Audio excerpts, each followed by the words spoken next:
Perfect. All right. Well, thanks everyone for joining. This is the first of the SimPEG Seminar series. We're hoping to do talks each month with respect to geophysics, interesting research that's being done using SimPEG or other open source tools, and kind of use this as a chance to just connect with the community, find out about some of the cool work being done, and have a chance to chat about it. So we've got a Google Doc in running where we would like to keep track of folks who are interested in giving a talk. Feel free to put your name down or even just put your name down as at some point you would like to give a talk.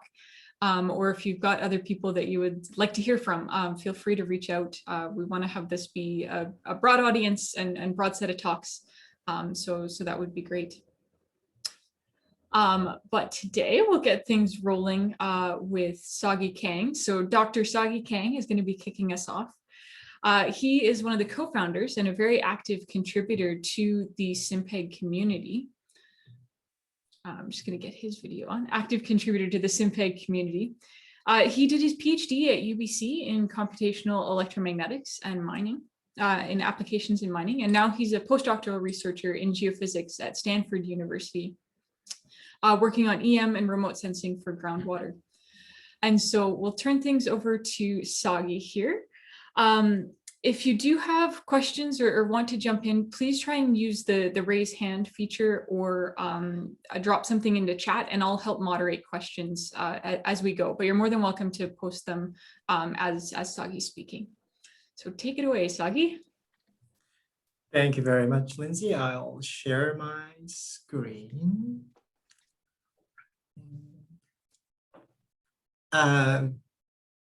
Can you guys see my screen? Looks good.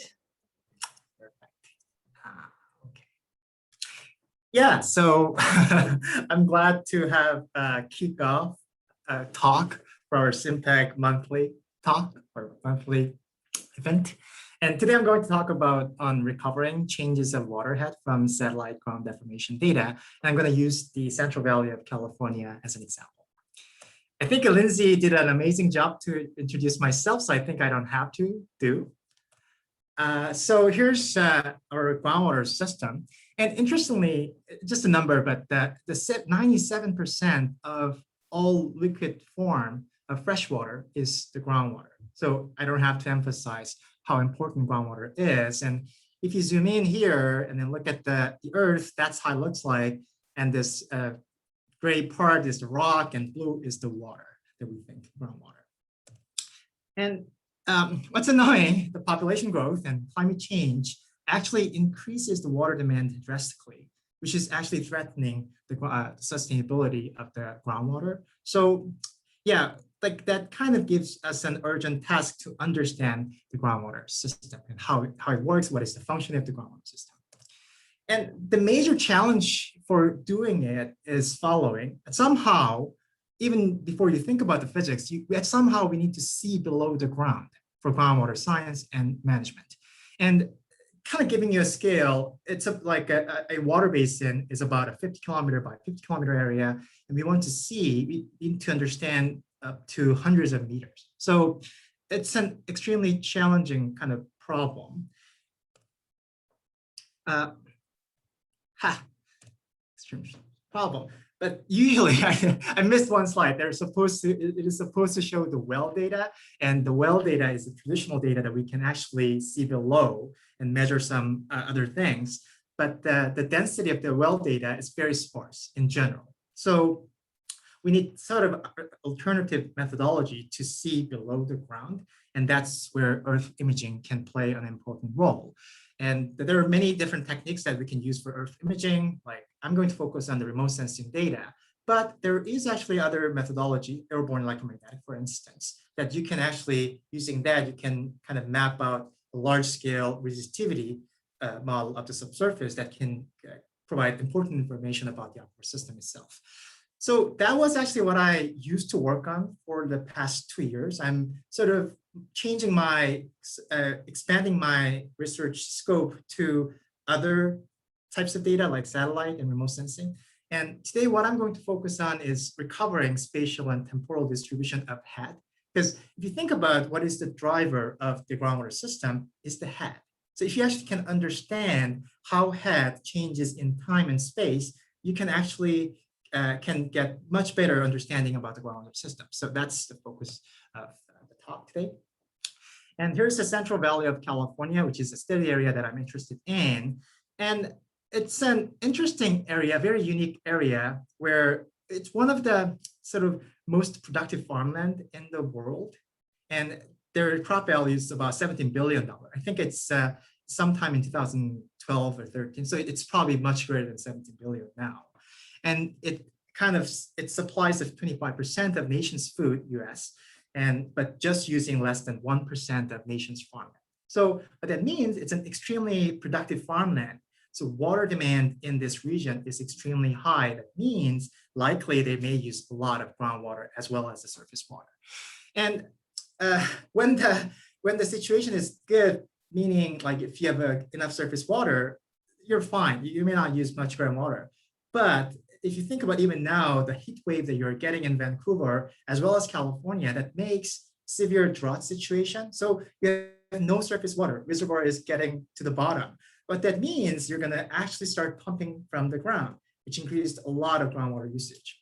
So that happened whenever you got the drought. So reflecting that, Californian government legislated an act called Sustainable Groundwater Management that kind of tried to regulate, use of the groundwater. So that kind of emphasized how important it is the sustainable groundwater management in this location is. Okay.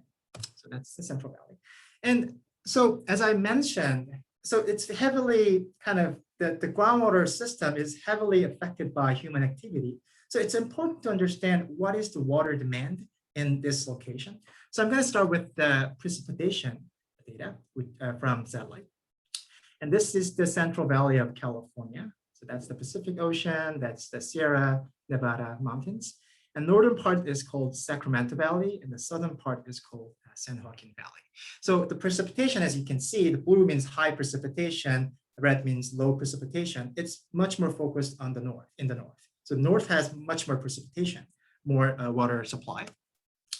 And another important supply of the water is the seawater in the Sierra Nevada. So that this white color to a black color shows that white means the large amount of snow. So it's the snow, what's called snow water equivalence. Basically, it's the snow thickness. And so you see this snow water in the Sierra Nevada. So in the winter, it'll pile up. But as the temperature goes up, it'll melt and flow through these rivers or streams. And this blue dots showing the size of the circle means that how much water is stored at a major reservoir. So large circle means more storage of the water. So again, you can see more waters are stored in the north. If you look at the south, the dots are tiny. So the water supply in the north is usually kind of enough, but in the south, the water supply is very, very small. What that means, it'll likely increase the pumping from the ground, and that'll be boosted by warmer, drier weather. So that's the situation, kind of very imbalanced situation in Central Valley. And kind of understanding this large-scale picture is important because you're going to see this major trend in other types of data. And as I said, if we pump the water, what it could actually cause is the substance. What that means is the negative deformation, ground is going down. So that's the image of ground deformation for 5 years, from 2015 to 19. And for 5 years, it's about a meter. So every year at this red region in the south, the ground is subsidizing, it's about 20 centimeters per year, which is a large amount. Think about a meter of the surface going down. And the other interesting data is that, as I said, the interest is in head data. So here's the points is showing the location of the well that it is measuring the head data, and that is in the California's database. And it's about 200,000-ish well locations. It looks a lot, and it includes all types of wells, like domestic wells, irrigation wells, monitoring wells. So not necessarily all monitoring wells. And what irrigation well means, it could actually pump from that well. So the head level could fluctuate a lot due to the pumping. Whereas the monitoring well, it's just monitoring. Okay. And the usually time sampling rate is about 2 per year. But it looks a lot, but but annoying part, as I said, the sampling is only 2 per year. And the time window that they measure is not the entire time interval. So for instance, if I pick a point here and define a certain range of radius, then collect all the wells, and that's the 17 wells that I'm showing. And that's how the data look like. So you got a lot of empty spots, and some wells just got a point. Right? So even if you got the well data, that does not necessarily mean that you're measuring the head data in a continuous sense. So that's the general challenge. And as you can see, this part is the shallower aquifer, and this is deeper aquifer. Okay. Much larger oscillations. And situation could be better. Like this is a better well if I pick a point in the north, and that's how the measured head data look like from 6 wells. And here, this blue region means the wet season. So it's from December to May-ish. So that's when you get the precipitation. So like head is supposed to go up. And then when you move to dry season, head's supposed to go down. So that's the general cycle that we're expecting by like for how the head data look like. So it's an oscillating signal, and then peaks and troughs are expected at certain season. Okay. The major question that I have, as I have shown, although we got lots of head data from the wells, as I said, their sampling is very limited. And also the spatial coverage, it looks a lot, but it's still very limited. So what I'm kind of interested in is, can we recover a water head from the satellite ground deformation data? So if you look at the ground deformation data, it actually coverage is amazing. It's about 25-meter horizontal spatial resolution, and 6 days, every 6 days they measure. So I think if you can actually recover a head from the deformation data from satellite, you can actually get much better spatial coverage and sampling of the water head. So that's my motivation and kind of the research question that I have. And here's an outline of my talks. I'm just going to talk about how we actually measure the ground deformation from the satellite or on the ground. And then I'm going to introduce what is the relationship between head and deformation, because like that is a key, because we need to understand this forward relationship to go backward from deformation to head. And I'm going to talk about the forward simulation. And then we have this amazing data set. So I'm going to spend a lot of time actually to analyze how the data look like and what kind of correlations and signals can we see. And I'm going to try to connect that with the physical expectations. Inverse problem, although that's supposed to be the major topic of this talk, I'm not going to actually spend much time on this, but I'm going to mention some important aspect. What are the challenges that we faced to actually solve this inverse problem in summary and output. So, okay, how do we measure the ground deformation? The sort of traditional technique is basically GPS. I don't probably need to explain what is a GPS. You measure the position of the ground from a GPS station. And this sort of green marker shows the GPS station in Central Valley. So you can actually click, I'll let this talk available later. So you can use this link to see where those GPS stations are. And the other one, the sort of the major data that we are dealing with today is the satellite data. And this is measured from the technique called interferometric synthetic aperture radar called INSAR. So that's what I call ground deformation from satellite. And it's much more complicated, but in a very simple sense, what it does, you got a satellite here, send some sort of electromagnetic signals, and then you can actually measure a phase. How long did it take? Okay. Then the satellite can come to actually at the same point again at a certain a period of time, then do again measure another phase, and the phase difference in between. If you actually know the velocity of the signals, then you can actually estimate what is the changes in the ground deformation was. So that's the general idea. And as I said, it measures the changes in the ground deformation every 6 days, with 25-meter horizontal sapling, and it's about 1 to 2 centimeter accuracy. Okay, so now I'm moving to the physics part. Okay, physics of the ground deformation. And here's a kind of conceptual diagram that I'm sort of thinking. Suppose we got a surface here, and we got a pumping well here. And this is the water table. And this, like a blackish thing, is the interbedded clay. And the white background is the aquifer. And this is the confining bed, which is also clay, but the length scale of this confining bed is much, much larger. So the assumption here, this part and that part is completely separate. Okay, so that's what's called unconfined aquifer and confined aquifer. And those are the interbedded clay. And below that, you probably have some bedrock, which probably also kind of very low permeability. So water would not go to the bedrock. Okay. And what's happening, so once you pump in this system, once you pump the groundwater, it'll reduce the head. Okay.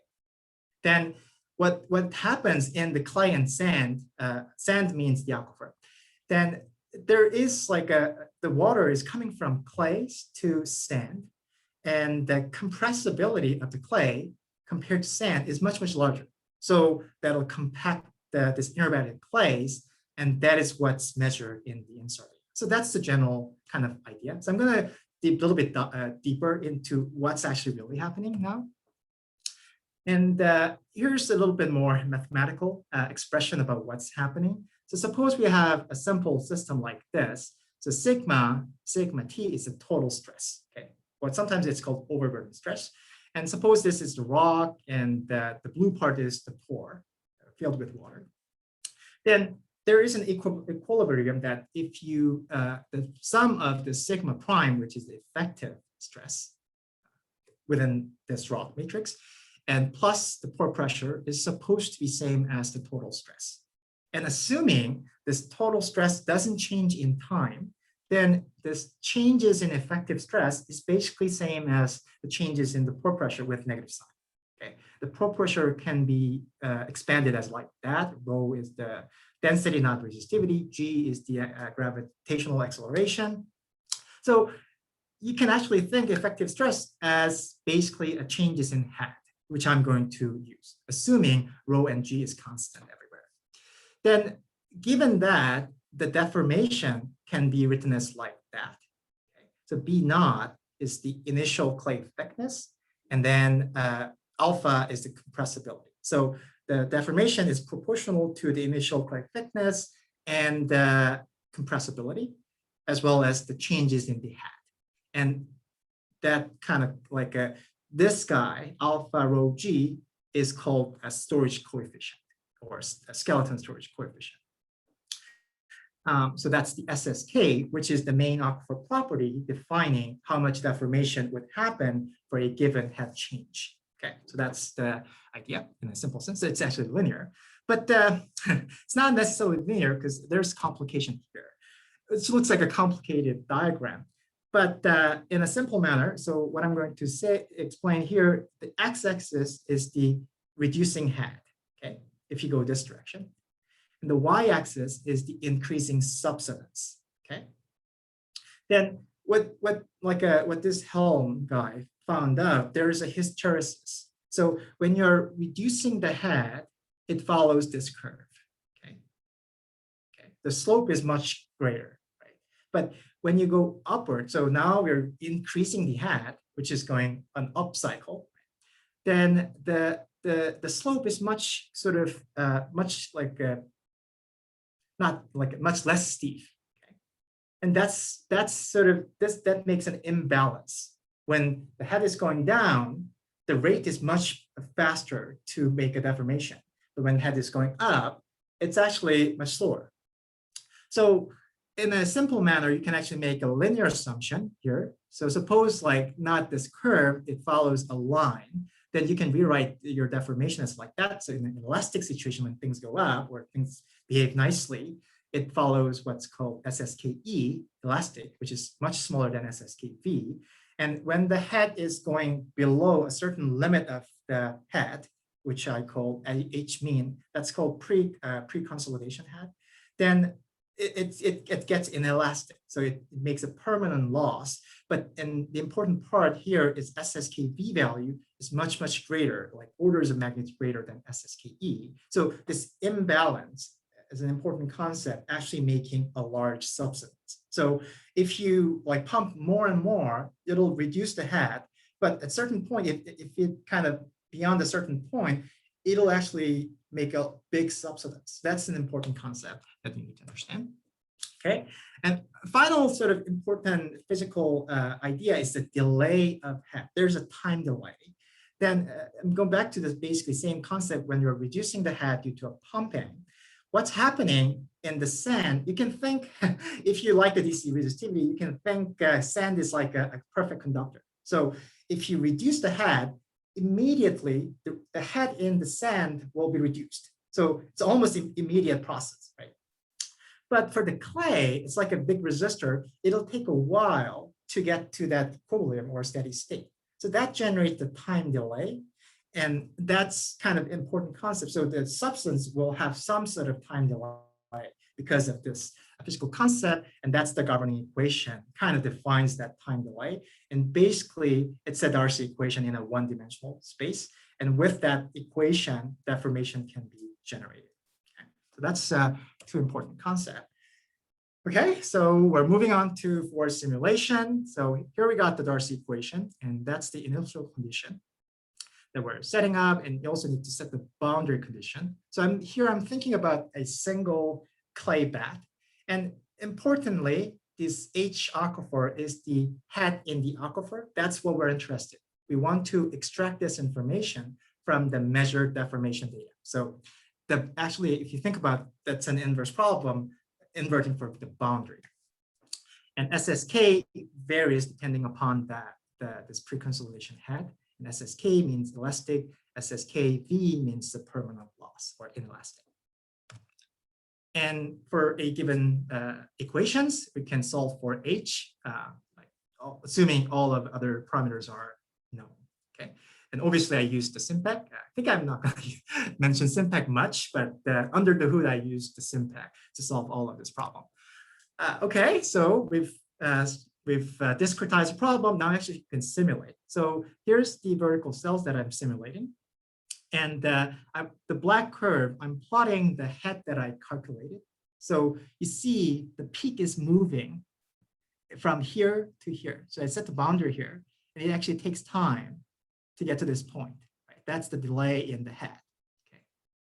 And it's complicated. I should have broken apart, but what the red curve is, it's following the mean value throughout the time history of the head, right? So you can actually clearly see this curve, that was the mean value, and it jumps, and then it takes the mean value here, and I'm doing that for each cells. So that's the red curves. And this dashed line is H mean naught. So to actually define the mean, you need to set a certain mean value at the initial stage. So I set it 10 in this case. And basically the subsidence, you can think the difference between this mean pre-consolidation head and this H mean. So that's basically what generates the permanent subsidence. So I can rewrite this equation, this situation as like that. So that defines how much kind of deformation you would get from the difference of head multiplied by this either SSKE value or SSKB value, depending upon the head value compared to this H mean value.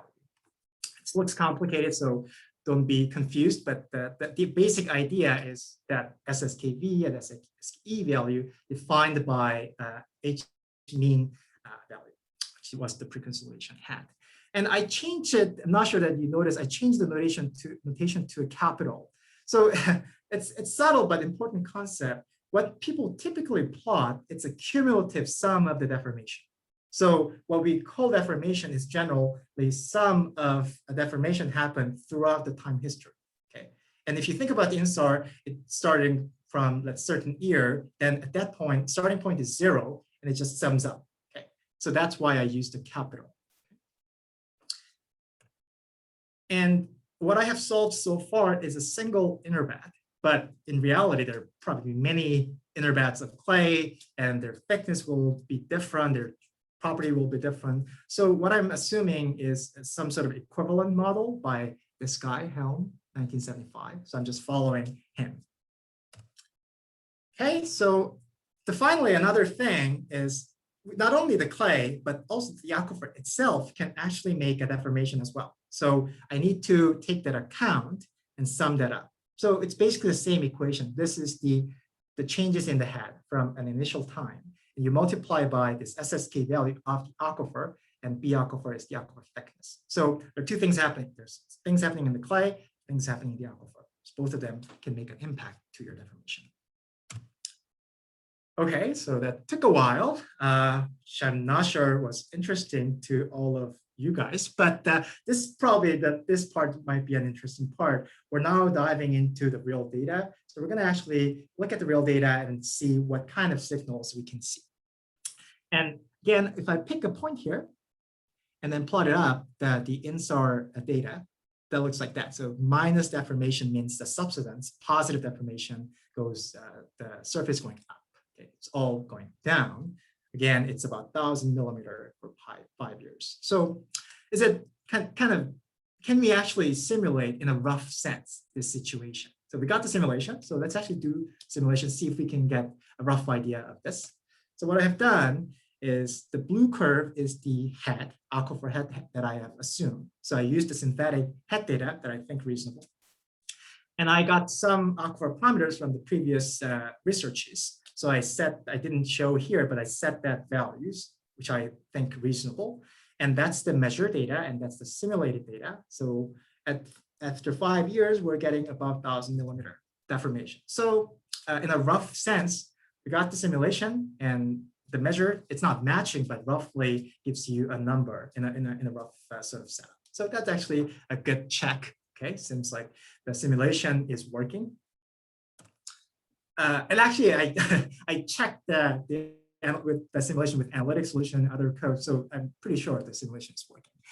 Now we're moving to data analysis. Here, as I said, I'm focusing on understanding the measured response. Again, it's a large amount of data. It's a 5 million set of time series, and measuring a deformation every 6 days for 5 years. So it's actually amazingly large data, and I don't know, it's very exciting, that kind of the size and volume and complexity of the data. And it's actually about 25 meter horizontal sampling. Okay, so what I'm going to do, so here, like my purpose, I want to get a big picture idea how the time variation in deformation signal look like. So what I did, basically used the unsupervised learning, k-means. I think it's probably one of the representative unsupervised learning. So what I asked for algorithm to do, give me a cluster, do a clustering in a time axis, and give me 5 different categories. So that's what the algorithm did. So black and this different color means the different categories of that this algorithm did. And if I plot the mean time series for each category, that looks like this. So it's a simple but effective way to look at the large scale data. So we just dump into this unsupervised algorithm, give me a cluster, you can look at those mean value for each cluster. And that kind of gives you an idea. So what I'm going to do now, I'm going to walk through each cluster and what are the different characteristics that they have. So the first cluster, which actually the black one, and that occupies most of the northern part of California. Again, the northern part, you did not have much like a problem. So the supply of the water was pretty good, and it's likely that they're not pumping groundwater that much. And that's all the deformation signal that I'm plotting in this cluster 1. And the solid, this thick line, is the mean. Okay. And I may actually ask you a question. Is there anything odd to you here? Actually, I may ask a question too. Who's here? Thibaut? Is there anything odd to you by looking at this? Not something that's obvious to me right now. No, So think about wet season. What is your expectation about the head? I mean, if it's wet, you have more recharge, so you will have like less deform, like you will have like less subsidence. Is that what you? Yeah. But what you're seeing is opposite, right? So that from like the Mm-hmm. land is sliding in the wet because our head level is supposed to go up, then the deformation kind of the land is subsiding, which is odd, which was an actually big surprise to me. But is there like a time delay? Because like we can like on your plot right here, like at the end of the wet season, it's kind of flat, but we see that the subsidence is more at the beginning of the wet season, and it's kind of started kind of in the previous dry season too. So is there like a time lapse in the between the aquifer and the? That's a good guess, and that's what I initially thought. But it's impossible to get that much time lag. Physically impossible. So that's that's where my confusion point. So if I actually plot up the head data, so what I'm showing now, I'm just picking a point and finding a head data to a closest point, and this solid curve is the insert data, and the dashed line is the head data. Okay. So it's completely opposite, which is very odd to me, which was very odd to me.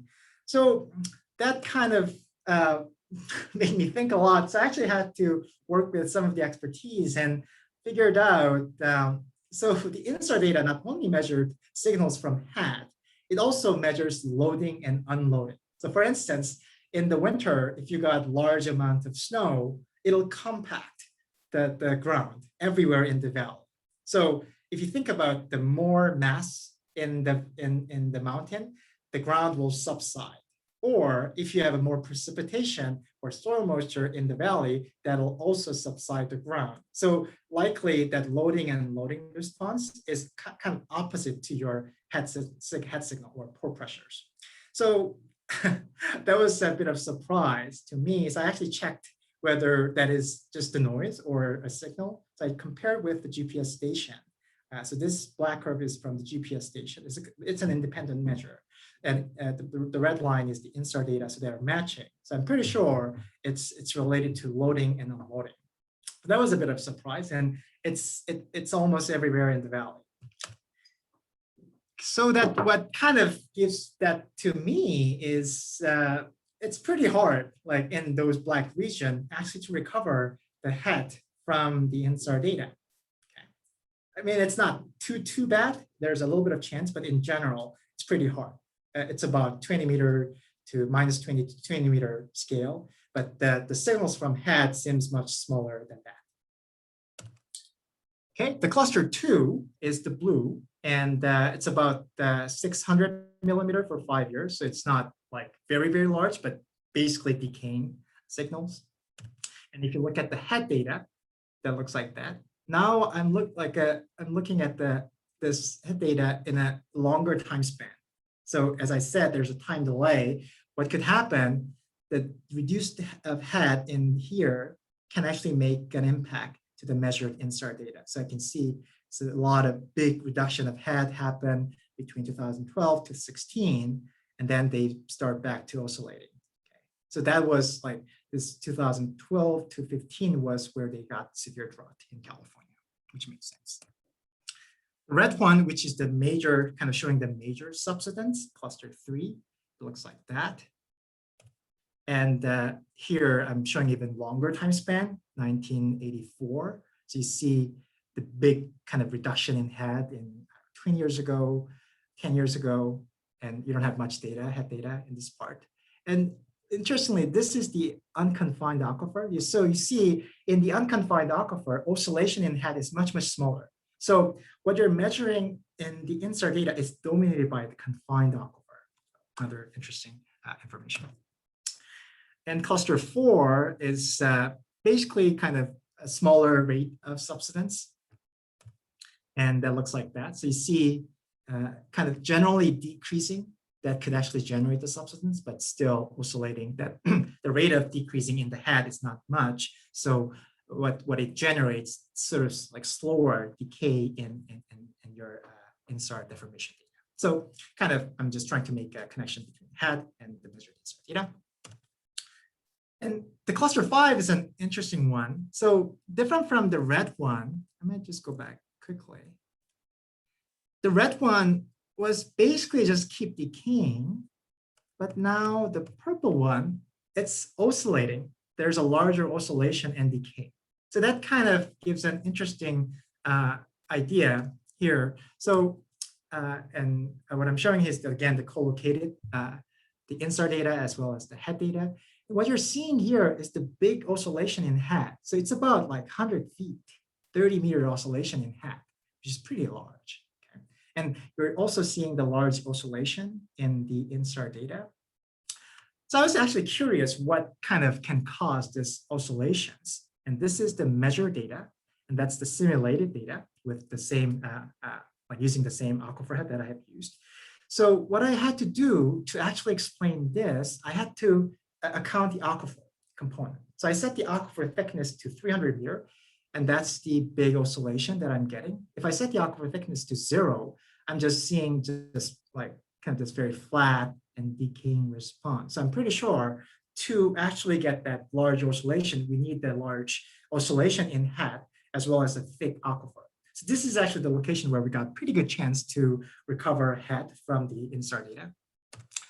The cluster 6 is also quite interesting in the sense of groundwater management.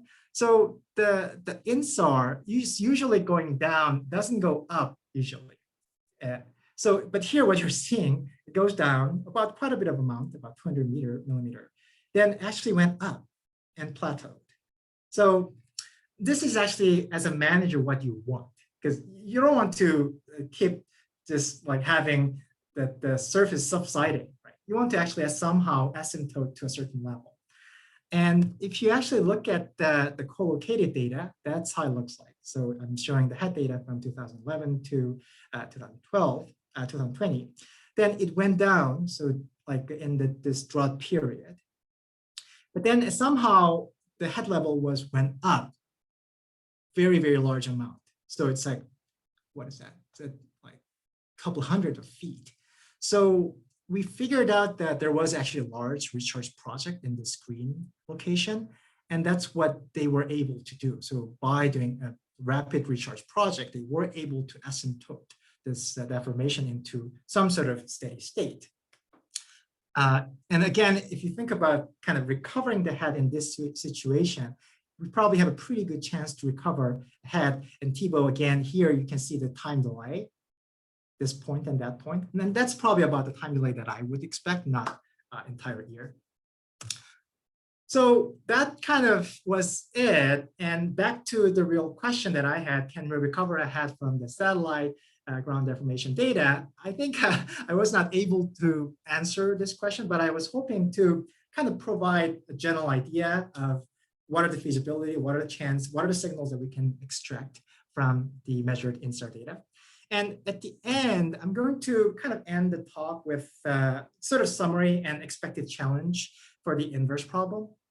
So as we have seen, the major area of the northern part of the Central Valley is dominated by this loading and unloading response. And it's about plus minus 20 millimeter. And what that actually, although it's kind of depressing because those regions, we don't have much chance, but it still gives you an information about upper bound, because that means that hedge, like a sort of the contribution of INSAR data from the pore pressure or head changes is less than this. Okay, so still that's an information that we can use. And second challenge that I would expect is a band limited deformation data. As I said, like the measured INSAR data could be affected by like head level 20 years ago. And if you just got this band limited data, I'm not sure how much chance you have to actually recover this part. But my hope, we can actually get smooth sort of general trend of that. And that's probably enough to replicate the measured INSAR data. So that's my kind of hope. The third point is what the measured deformation from INSAR is sensitive to when there's a big subsidence. We're just sensitive to this part, this kind of trough part, where the head goes below the pre-consolidation head. So we're not sensitive to the entire time span, but some time span where the big subsidence is happening. So we probably need additional data to recover this part, I guess. And finally, we have some hopes. There are locations where they got really high oscillation as well as the subsidence. And in this location, I think we got pretty good chance to actually recover head data for a given time interval of the INSAR data. Okay, so that was it. And here's my outlook. And as I said, we got this amazing INSAR deformation data having large spatial coverage and greater density of sampling. But as I have shown, it's not enough. Like just having the INSAR data is not enough to actually estimate the water head from this. So we need to integrate other available data. For instance, head data from wells. Obviously, we got quite a few wells that we can actually integrate that into this inverse process. And also aquifer properties kind of can generate a lot of like a non-uniqueness problem in the inversion. So if we can estimate the aquifer properties from other data, like existing groundwater model or geophysical data, you can actually narrow this kind of model space into a much better kind of problem so that we can actually recover a water head from the INSAR deformation data. So that was it. Thank you very much.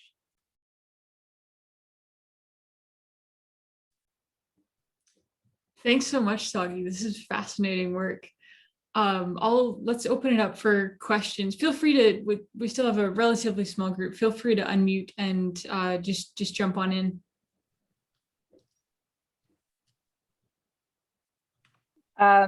Soggy, that was great. That was a lot of stuff, and it looks really kind of cool, actually. I have two questions. I missed a little bit exactly what you were doing for the data and for the clustering to get your six your six sort of rock sections. Mm-hmm. Mm-hmm. What exactly happened there?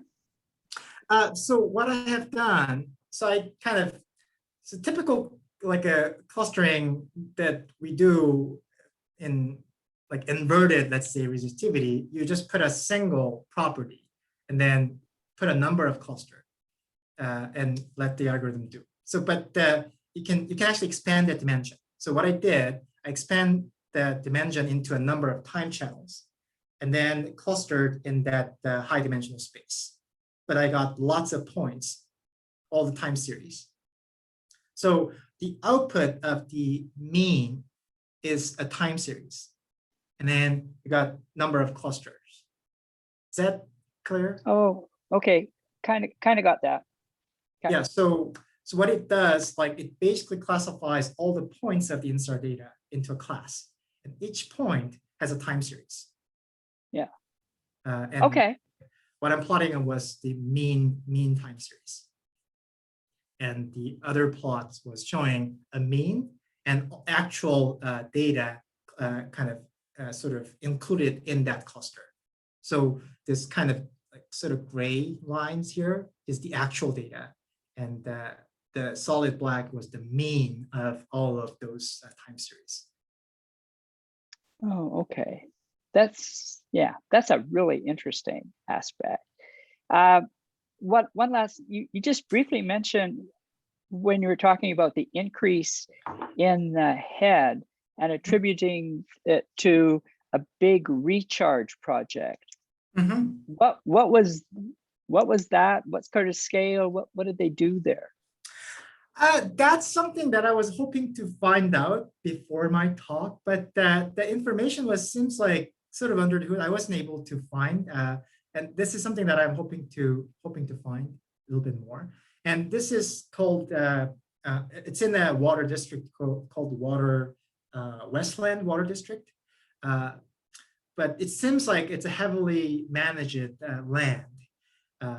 So yeah, honestly, I'm not 100% sure how big project, but it must be a very, very big project. Because if you look at this, I don't know, 200 feet of head increasing, it's impossible naturally. So there must be some sort of human activity really put the water in to the system. And what sort of spatial scale are you looking at for that?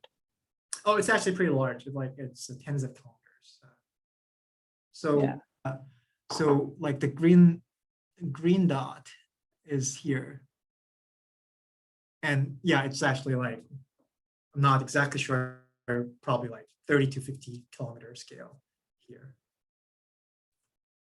Because Pretty long region. yeah, so California, is heavily thinking about, sort of actually capturing water and recharging the aquifer. Would this play any role in that, or any connection? I think so. I think so. There must be a big project, but yeah, but what I'm not 100% sure, like what exactly they have done. That seems like very unusual and very productive in a sense. But as I know, it's actually quite challenging because if you think about putting a recharge, it's not necessarily going down to a deep aquifer. Because if you think about it, if you got a clay bed, it'll just run off. So actually finding a good spot to put a water at surface is an interesting research question that actually one of our colleagues are dealing with the geophysical method. Thank you. Problem? I got one for you, Sag. Maybe you mentioned it. I had to drop out earlier, but how much in the INSAR you think is baked in just the straight up tectonic, right? Because we're right on a big margin there, and it's measuring total. So how much of it is surface versus deep, basically? That's a good question that I am not sure, but my general understanding is even though that is large, what you measure is the changes in the deformation. So likely if the time scale that is happening is, I think that time scale is very, very slow. So I think it will just cancel out, I guess. That's my guess, but the good point. Yeah, because they do some sort of pre-processing, right? On the INSAR, they remove like the bulk phase shift or something to figure out just the they do a lot of do a lot of processing, and the major thing is actually removing the atmospheric effect, because then the atmosphere can actually make an impact to the velocity of the light. So they do a lot of correction. So yeah, that part which I'm not expertise, I'm sort of like believing what they have done is good enough. So gotta trust. Why do you think the model is always coming pretty steep? I look at your image right now, like the calculated head that you have this green line, correct? The green line is the observed head here. Okay, sorry. Can you come back? You had like one that you were comparing. No, later in your talk. Yeah. Is that much later? Is that what you're much later. No, just go down. Yeah.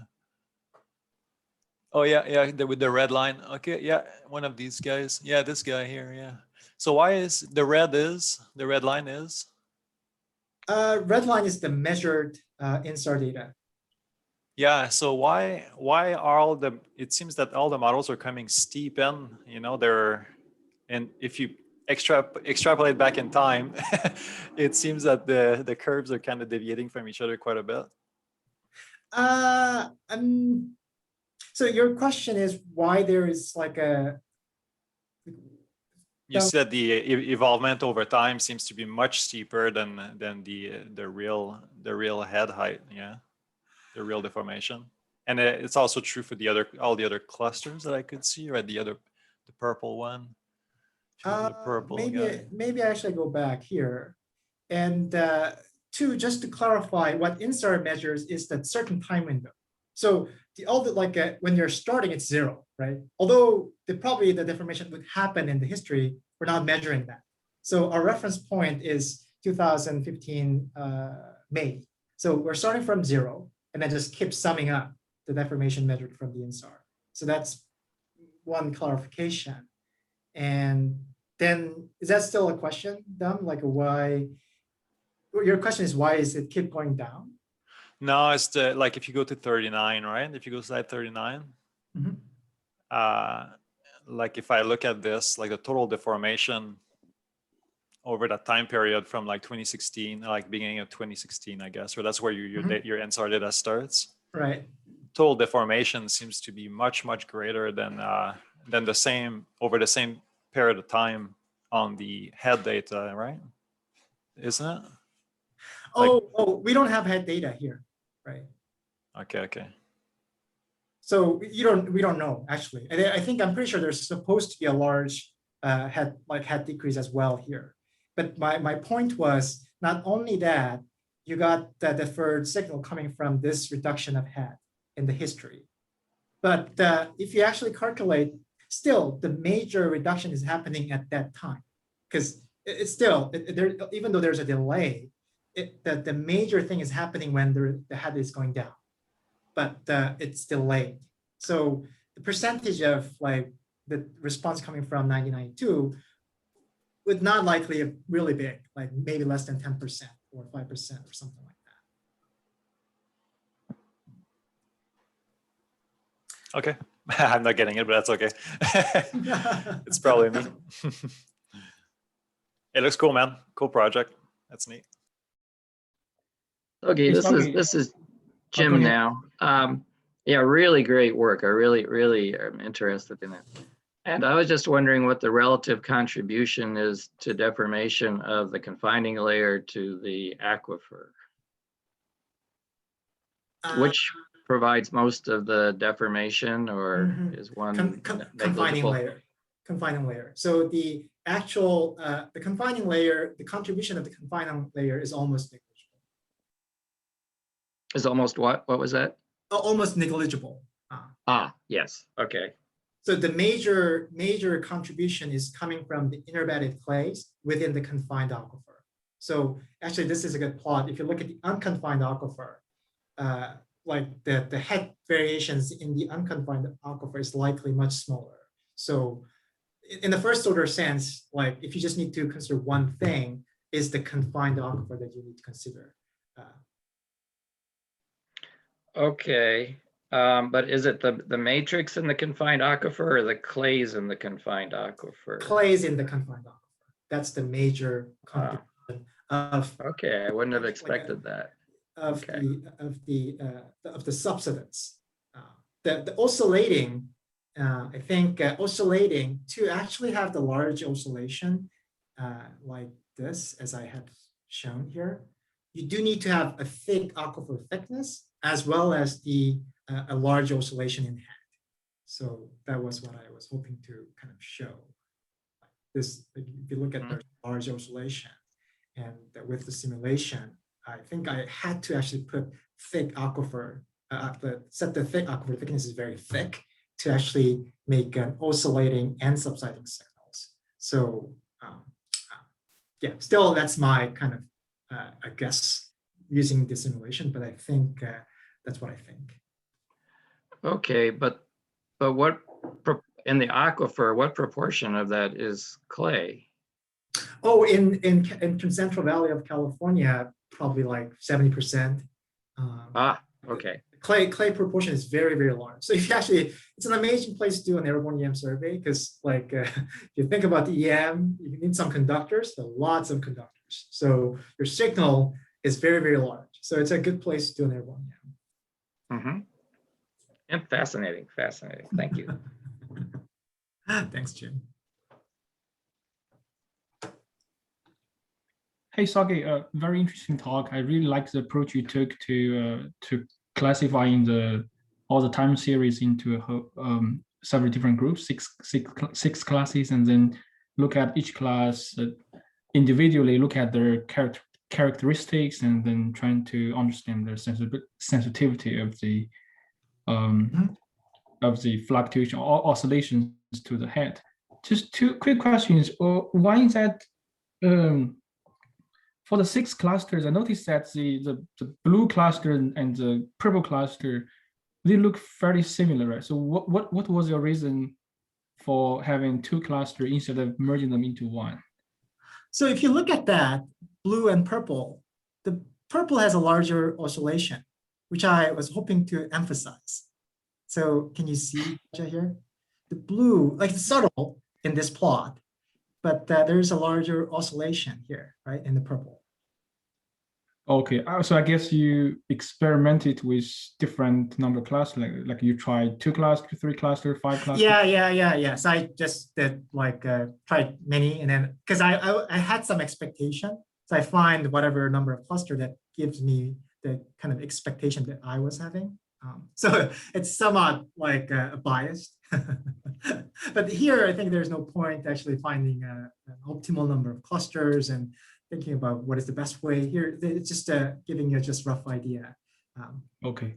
Yeah, second question, I think it's you already touched on this. That is, in California, in the Central Valley, there are probably many factors contributing to the ground deformation, right? Yes. You mentioned the loading, unloading of the snow and precipitation, and Don mentioned the tectonic deformations. So it's sort of like what we do in gravity, right? You need to separate all these regional things and remove normal Earth.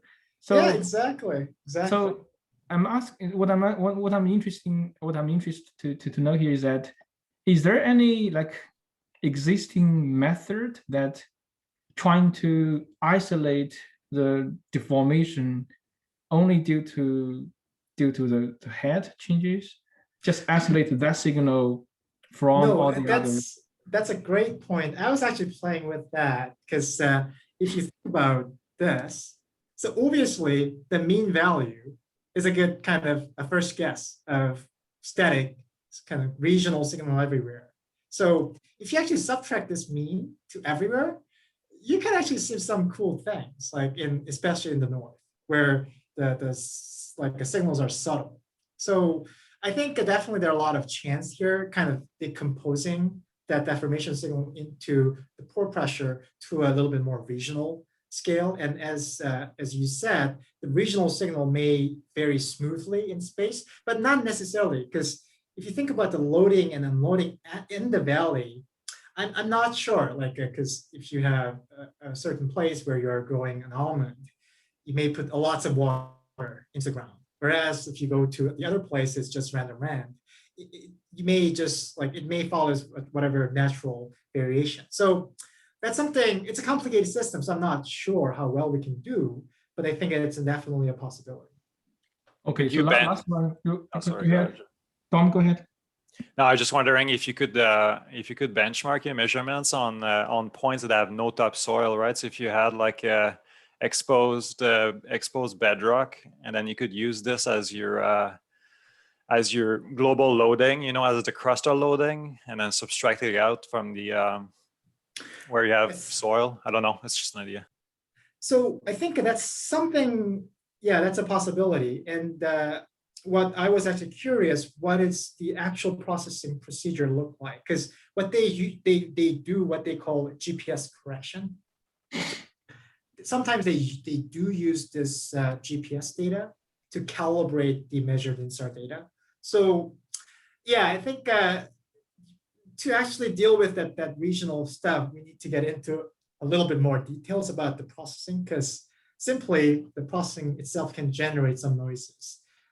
So yeah, that part, which I'm not sure. So I didn't actually kind of go deep into it. So I just set that -20 to 20 as sort of kind of about the noise level at this point. But there is a chance, I think. Okay, Seogi, since we're on this slide, my last question is, so based on your understanding, your work so far, so what are the main contributors to the ground deformation? We talked about the groundwater pumping. You mentioned the loading, unloading snowpack. What are other main contributors to the deformation? I think that's it. I think that's the major sort of the response that I have seen. So loading and unloading, I think it seems almost like a dumping spot, because it's a complicated thing. Like, it's not just a snowpack, it's not just soil moisture, and a whole bunch of things loading to the ground and unloading of that. So it's much more complicated than 2 words. And yeah, so that's, there probably could be more, like as I mentioned, the atmospheric changes, but hopefully that was removed by the process in the processing step. Okay. Okay, thank you, Seogi. Really interesting work, because what you described here is equally applicable to Houston, where we also have this very large amount of deformation in Sugarland, also in the area I'm living now in Katy. We have this deformation due to groundwater withdrawal. Oh, thank you. Interesting. Thank you for presenting your work. Thanks, Jeja. So, okay, I've got another question. That the previous discussion made me think, have you tried combining your deformation data with data from the GRACE satellite, which would give you a mass Yes. sort of change? Yes. So as a big picture, if this works, then actually what we're really interested is in the water storage. So waterhead is an important entity, but kind of what's more interesting is the water storage. So the problem with the GRACE, the resolution is about like 1 pixel is about the central valley. So it's very, very low resolution. But if you can constrain the GRACE data with the INSAR data, so somehow, like if this works, if you can get the head changes as well as the aquifer parameters for each INSAR location, that kind of gives us a room to actually get very, very high resolution water storage throughout the entire Central Valley. So that's the sort of the end goal, but I'm not sure yet that I can get there because I'm focusing on head now. But that's sort of the next step that I'm hoping to move forward. Great, great.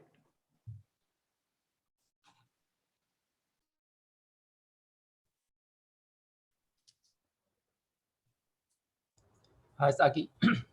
Yeah, really interesting talk. I have a quick question. So I assume the INSAR data and the hand data have the different resolutions. So how to balance these different resolutions? Because I noticed all the figures in the slides, the x-axis is the time series. So I just wondering if we want to study the deformation in the spatial domain, how to balance the resolution, different resolutions from the different data. You mean the resolution in the context of time or space? Space. So my goal is recovering the INSAR, recovering the head from INSAR. So like in a very idealistic situation, you may not even need the head data. So then that's actually, but that's probably not the case in a number of places. So that's a good point. So I think I need a good interpolator that I can generate a rough head level everywhere. So I'm kind of, that part is another next level. At this point, I'm focusing on a point. Then suppose like I can get a good aquifer parameter that somehow, can I recover a head from the INSAR data? So I think that's the first step. But once you overcome that step, now you actually want to invert all the INSAR time series everywhere. Then I think what you need, actually, you need some sort of good interpolator of the head that can connect different points. And I think I can use just the physics. So it's basically a 2D equation, a 2D Darcy equation of the confined aquifer. And by using actually that physics as a sort of interpolator, you can, even if you got a sparse point, you can actually interpolate, at least like following the physics. And you got another INSAR data to constrain so that you can get much better estimate of the head. So that's kind of my rough picture at this point. Oh, got it. Thank you.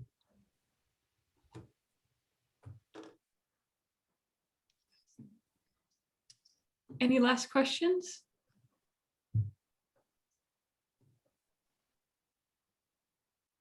If not, thanks so much, Soggy. This is an excellent way to kick off the seminar series. It's very much enjoyed this, and I think everyone else did as well. So we'll post the video, and too, you mentioned you're willing to share your slides, and that would be great. We can post a link to that too if folks want to follow up afterwards. And if there's any other questions that come up as you're going about your day and thinking about Soggy's talk, let's pop them in the seminars channel and we can continue conversation there. And for anybody who watches the recording afterwards, feel free to chime in there. And sign up for future seminars, and we'll keep this going. This was excellent. Thanks so much, everyone. Thank you very much, all. Thanks, guys. But Thanks, you Soggy. mentioned there's a seminar channel on Slack, is that right? Yes. Okay, thank you. Yeah, for sure.